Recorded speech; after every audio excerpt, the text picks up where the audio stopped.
Hi, I'm Wingshan and I'm the youth programmer at Nottingham Contemporary, which is a contemporary art space and organisation. And we have galleries, we have a shop, we have a cafe, and we put on a range of events and public programmes.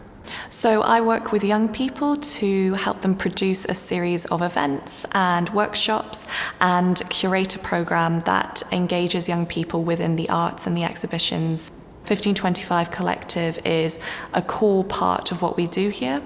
On top of that, we produce a programme of events and workshops for a general public of young people between the ages of 15 to 25, and we run a few outreach programmes to engage people who might not otherwise engage with our work. We try to provide as many opportunities as possible for young people to work in the galleries, to lead workshops, because often that is a role that artists find themselves doing on top of their role as contemporary artists. So we might have a young person teaching a voguing workshop, for example, or we'll have a young person to participate on a panel discussion on politics or youth voices in politics, and we'll create that network of mentors between the ages of 15 to 25, and it's a really nice system. So I love meeting people. I think that's really important, and it's a job in which I get to help and engage with young people. I am in a great organisation with wonderful artwork that is a great starting point for discussions. I see my role as a practice. I'm also an artist and a freelance curator, and I see all of this informing everything I do in terms of connecting with communities and sharing the joys of art, and also engaging in the issues that the art world has and trying to work towards making it better. We'll work with a wide variety of young people. From sometimes they're more technology focused, they're into computer science, they do that in their day job. Students who are just starting out and working in fine art and producing portfolios.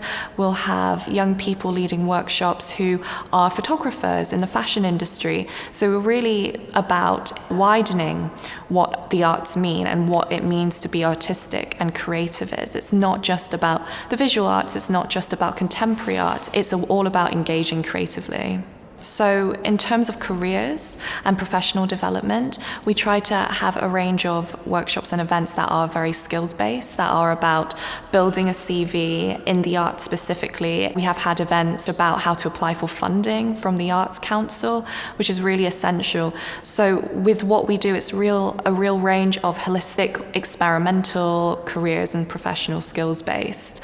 We also help young people by providing a one-to-one careers advice in a way. When you become part of the collective, I will have sessions with you, and we'll talk about what you want to do in the future. We'll talk about career options. So it's that real meaningful engagement that is important. Also, when it's time for young people who are doing GCSEs or A-levels to consider what their next steps are, the older members of the collective will inform and advise the younger members, which is a really lovely way to work with young people and bring them into a professional setting.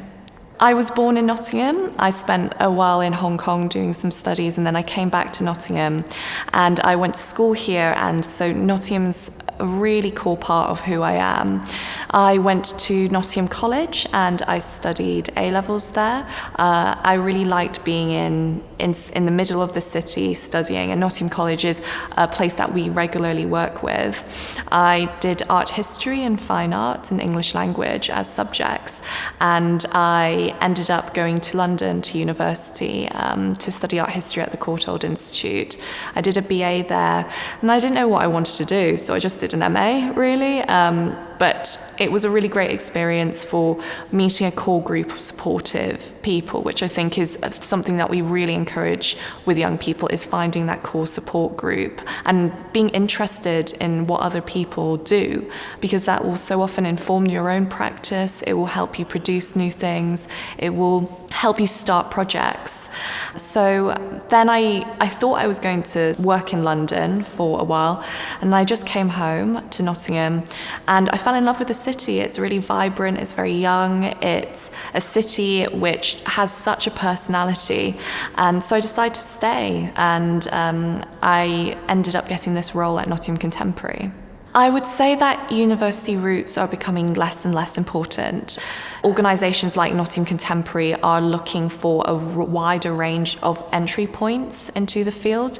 I think the experience that gave me the best chance of getting this role was actually, it's connected to university but also not. So to support my master's degree, I worked as a senior resident member at student halls, which was intercollegiate, and my role there was to look after the students, to be there for health and safety. So in that role, I'd put on events for the young people. We had a bar in the basement, we all ate together, and also being point of call for if anyone had any issues, if anyone wanted to talk about something. And that experience was incredibly rewarding and gave me so much purpose. And when I left my MA, I really felt that, oh gosh, I'm not helping people, I'm not engaging with people. And this role at Nottingham Contemporary perfectly melded that kind of direct engagement with young people and my love and interest for the arts. Within the organisation, we have such a wide variety of roles in which a university degree isn't necessary. We're trying to move towards a model where having a degree isn't necessary for any of the roles, but it is helpful. We have gallery assistants who know so much about the artworks and are kind of informed with the curators to speak to members of public. So they will invigilate the space, they will talk up to the public about the artworks. There are curators, and curators design the exhibitions, they choose the artists, they are the core of what we do. A lot of them have university degrees, but I don't think it's completely necessary, so that you might have experience in producing your own events and then you become a public programs producer, or you work with communities, connecting communities with the space in all sorts of different ways. So those are definitely options. On-the-job training is incredibly important, and it's definitely a learning curve. You don't get taught these things at university. You start a job and often you have a handover, you'll have someone kind of holding your hand, but also real life working isn't about having your hand held. It's about taking initiative, it's about being creative, not just in an artistic way, but in a problem-solving way. I think one phrase that I found really helpful when starting out in the job was called failing forwards. So trying, failing, that's okay, but learning from that and failing forwards. So I guess on-the-job training is all about failing forwards for me. I think what's most important about applying for roles is that experience. Sometimes getting a degree will help you get that experience, it will help you meet people, but most importantly, it's about connecting with people within the field. It's about asking for people who you admire to go for coffee and talk about their careers. I think that's really important, that connection with other people and people you admire and the work that you admire. There's no harm in sending out an email and asking someone, can I find out a bit more about what you do? Generally, people are quite open to talking to you.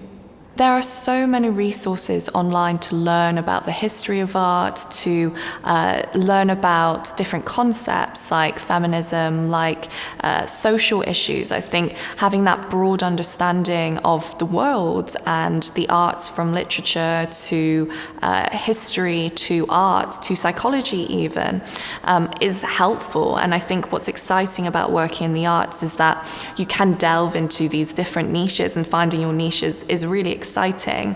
Most importantly, go to exhibitions, read the exhibition texts, meet people, don't be shy, go to private views. When you meet people who are within the arts, go to their private views, support them, and you'll often find that they'll support you too. And it's very much about getting yourself out there. I think interpersonal skills is really, really important. It's finding that connection, because for me, art is all about effect and the effect it has on people and how it's relatable on all these different levels. And therefore, working in the arts is all about the person, it's all about the people. So interpersonal skills are incredibly important. Communication skills, digital skills are really important for employers right now. We are constantly trying to think of innovative new ways to connect with different audiences, and one of those is through online events. It's through online videos, it's through pre-recorded talks, it's through live talks. Knowing how to stream that, knowing how to streamline that process and make it as easy as possible for audiences to connect with us is incredibly helpful. The jobs in the organisation require such a wide variety of skills and lived experiences, and those lived experiences are so important in telling the stories that art tells. So diversifying the workforce is really important, but in order to do that, we need to start from the beginnings of education, from providing those opportunities. At Nottingham Contemporary, the workshops, events, our exhibitions are free, and I think that's really important. But the sector has a lot of work to do in terms of recruitment, in terms of education, in terms of unlearning. Art is a reflection of society and therefore should show the makeup of that society and world that we live in. So often, the arts has been seen as only for the elite and chosen by the elite, and the stories chosen by the elite, and it needs to move away from that. It needs to be for everyone. So I would tell my younger self to not worry and just keep going. It can be exhausting. I tell myself to just relax a little bit. The advice I'd give to anyone looking to enter the creative industries is to connect to people you admire, to the work you admire, to histories that you admire. Try to find things that have been forgotten. I think forgotten histories are really exciting and are a thing that organisations are looking for now. Embrace transferable skills, things that you might not realise are important to working in the arts can be extremely important. And you don't have to be great at drawing, you don't have to create masterpieces, you just have to have a passion